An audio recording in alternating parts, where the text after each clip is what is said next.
പുകഴ്ചയണിഞ്ഞും കാണുന്നേശുവേ, ആദ്യനും അന്ത്യനും നീ മാത്രമേശുവേ. സ്തുതികൾക്കും പുകഴ്ചയ്ക്കും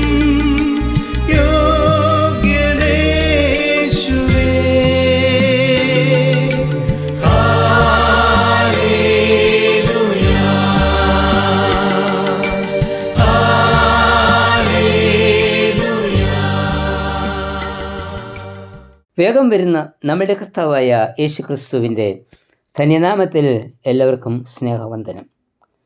Roman ചക്രവർത്തിയായിരുന്ന Domitian യോഹന്നാനെ പത്മോസ് ദ്വീപിലേക്ക് നാടുകടത്തുകയും ക്രിസ്ത്യാനികളെ പീഡിപ്പിക്കുകയും ചെയ്തു. ഏതാണ്ട് 40,000 ക്രിസ്ത്യാനികൾ ആണ് അന്ന് പീഡനത്തിൽ വധിക്കപ്പെട്ടത്. ഈ സമയം ദ്വീപിൽ ഏകനായി കഴിയുന്ന യോഹന്നാൻ കർത്തൃ ദിവസം തൻ്റെ സഭയെക്കുറിച്ച് ഭാരപ്പെട്ട് പ്രാർത്ഥിക്കുമ്പോൾ മനുഷ്യപുത്രനോട് സദൃശനായവൻ്റെ ദർശനം ലഭിക്കുന്നു. വെളിപ്പാട് 1:13. ജീവനുള്ള കർത്താവിൻ്റെ ദർശന മാത്രയിൽ യോഹന്നാൻ മരിച്ചവനെ പോലെ അവൻ്റെ കാൽക്കൽ വീണു. ഈ സമയം ഭയപ്പെടേണ്ട എന്ന സ്വാന്തന വാക്കുകളാൽ കർത്താവ് യോഹന്നാനെ ബലപ്പെടുത്തി. വെളിപ്പാട് 1:17. ജീവിതത്തിലുണ്ടാകുന്ന പ്രതികൂല സാഹചര്യങ്ങളിൽ നമ്മെ ധൈര്യപ്പെടുത്തുന്ന ദൈവശബ്ദമാണ് ഭയപ്പെടേണ്ട എന്നത്. ഭയപ്പെടുവാൻ ധാരാളം കാരണങ്ങൾ ഉള്ള കാലത്തിലാണല്ലോ നാം ജീവിക്കുന്നത്. പ്രകൃതിക്ഷോഭങ്ങളും പകർച്ചവ്യാധികളും എല്ലാ രാജ്യങ്ങളിലും നാശം വിതച്ചുകൊണ്ടിരിക്കുന്നു. 2026 ഫെബ്രുവരി 28 ആരംഭിച്ച USA ഇസ്രായേൽ ഇറാൻ യുദ്ധം ഒരു അവസാനവുമില്ലാതെ നീണ്ടുപോകുന്നു. ഇത് ലോകത്തെ മുഴുവൻ ഭീതിയിൽ ആഴ്ത്തിയിരിക്കുകയാണ്. ഇനി എന്ത് എന്നുള്ള ചോദ്യത്തിന് ഉത്തരം കിട്ടാതെയുള്ള ഈ യുദ്ധം നമ്മെ ഭയപ്പെടുത്തിക്കൊണ്ടിരിക്കുന്നു.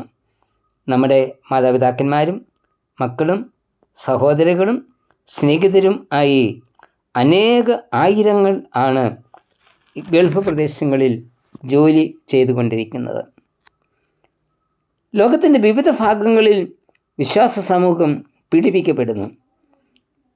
ഈ വിധത്തിലുള്ള സാഹചര്യങ്ങളിൽ ഭയപ്പെടേണ്ട എന്ന ദൈവിക വാഗ്ദത്തെ നമുക്ക് മുറുകെ പിടിക്കാം.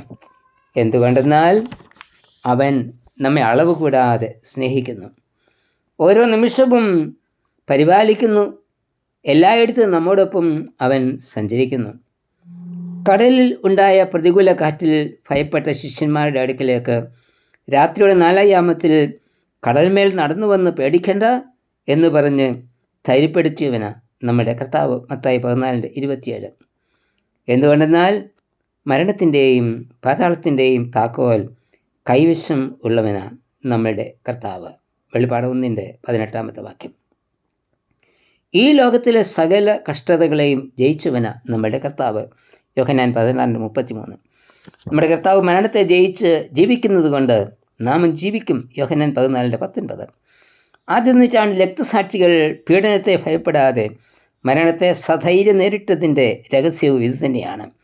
ഈ ഒരു വിശ്വാസമാണ് ഓരോ വിശ്വാസിയിലും ഉണ്ടാകേണ്ടുന്നത്. കർത്താവ് എപ്പോഴും തനിക്കുള്ളവരെ നോക്കിക്കൊണ്ടിരിക്കുന്നു. യഹോവയുടെ കണ്ണ് നീതിമാന്മാരുടെ മേലും അവൻ്റെ ചെവി അവരുടെ നിലവിളിക്കും തുറന്നിരിക്കുന്നു. സങ്കീർത്തനം 34:15.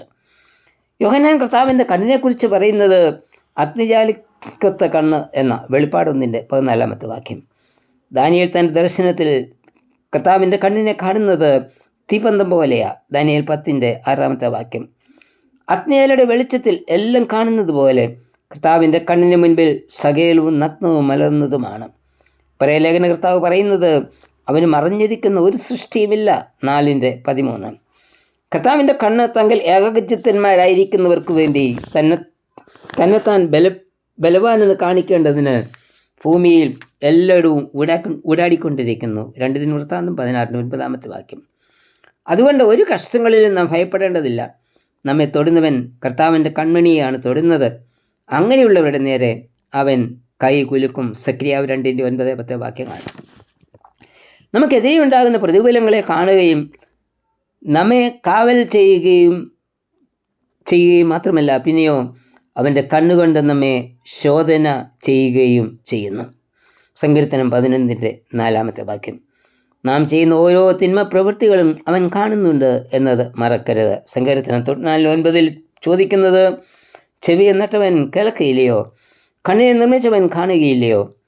കണ്ണ് നിർമ്മിച്ച് നൽകിയ കർത്താവിൻ്റെ മുൻപിൽ നമുക്ക് ഒന്നും തന്നെ മറച്ചു വെക്കുവാൻ സാധ്യമല്ല. നാം ചെയ്തതെല്ലാം വെളിച്ചത്ത് കൊണ്ടുവരുന്നൊരു ദിവസം ഉണ്ട്. കർത്താവ് പറയുന്നത്, നിങ്ങൾ ഇരുട്ടത്ത് പറഞ്ഞതെല്ലാം വെളിച്ചത്ത് കേൾക്കും. അറകളിൽ വെച്ച് ചെവിയിൽ മന്ത്രിച്ചത് പുരമുകളിൽ ഘോഷിക്കും. ലൂക്കോസ് 12:3.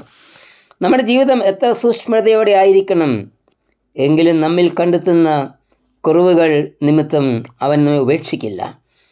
അഗ്നിയെല്ലാം ശുദ്ധീകരിക്കുന്നത് പോലെ അഗ്നിജാലിക്കൊത്ത കണ്ണുകളാൽ അവൻ നമ്മെ ശുദ്ധീകരിക്കും. അതിന് നാം ചെയ്യേണ്ടത് നമ്മുടെ കുറവുകളെ അവൻ്റെ മുമ്പിൽ സമ്മതിക്കുക എന്നത് മാത്രമാണ്. കർത്താവിൻ്റെ ഈ നോട്ടമാണല്ലോ പത്രോസിനെ പൊട്ടിക്കരയിച്ചതും ശുദ്ധീകരിച്ചതും. ലൂക്കോസ് 22:61-62 വാക്യങ്ങൾ. ഈ ഒരു ശുദ്ധീകരണമാണ് നമുക്കും വേണ്ടത്. കർത്താവേ, നിന്റെ ശുദ്ധീകരണ പ്രക്രിയയാൽ എന്നെയും പൂർണ്ണനാക്കണമേ. ആമേൻ.